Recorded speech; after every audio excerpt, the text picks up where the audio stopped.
So friends, I had discussed opening of account with general details and interest details.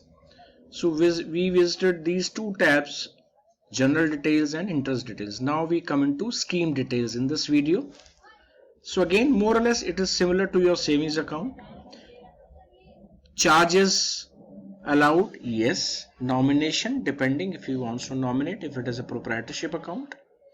The generally current account, by default it comes as a no. Then print nominee, no. Check provided, yes.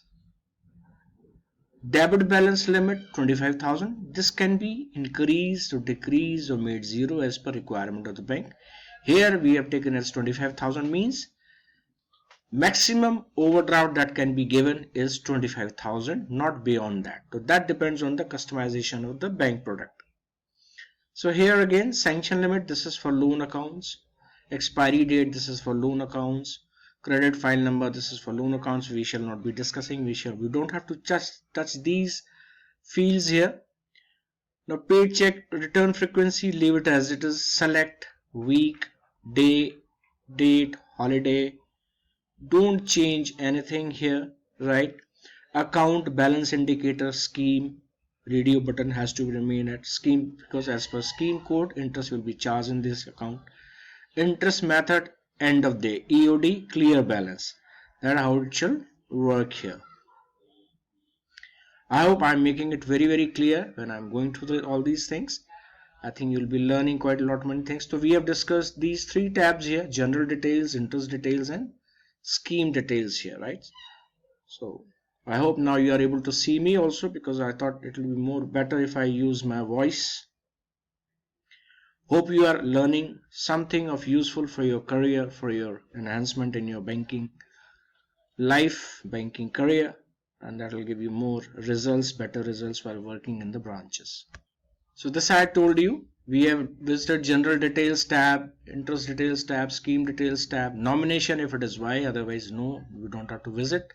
But related party details, in case if it is a partnership account, we want to add two directors, so we have to create their different KIF IDs and we have to add here. First page by default will show the original first account holder or first director of any of our first partner that we have entered in the system. When we have to add another, we have to click here on this add here. When you will clicking here, same screen will appear on the computer and this will be totally blank. We will have to fill it ourselves. KIF ID will enter. All the data that has been entered in the KIF ID will be auto populated here. So this is the screen that will happen. We have to visit this related party details tab. So this is just to show you how we have to do it. So here we have shown that we have added KIF ID, we have typed KIF ID here. So all these details have been added automatically. Now you can see here relationship type. The KIF ID of authorized signatory has been created, and he is not the either partner or director or anything.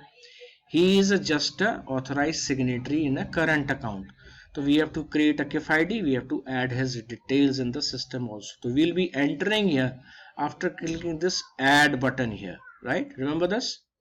The first time when you click on this related party details, the screen comes of the first current account holders details. After that, second or third or fourth, we have to keep on adding. Suppose there are more than 3 or 2 or 5 signatories. So first is here. We'll save it. Then again we'll add. We'll enter the KIF ID again here. So all the data entered in the KIF ID will be auto populated here. So in the same section, we'll be entering here this 19 number FATCA details. If it is he is a US citizen, we'll be entering his details here. The FATCA, Foreign Account Tax Compliance Act. So this is mandatory for US citizens. We have an understanding with the US government. Our government has understanding with them, and we'll be adding the details here. So after visiting those tabs here, you can see here new account ID, current account ID has been created. So this has to be noted down in the account opening form along with KIF ID, and click on OK. This will disappear from your screen and this has to be modified subsequently. This is how we do it.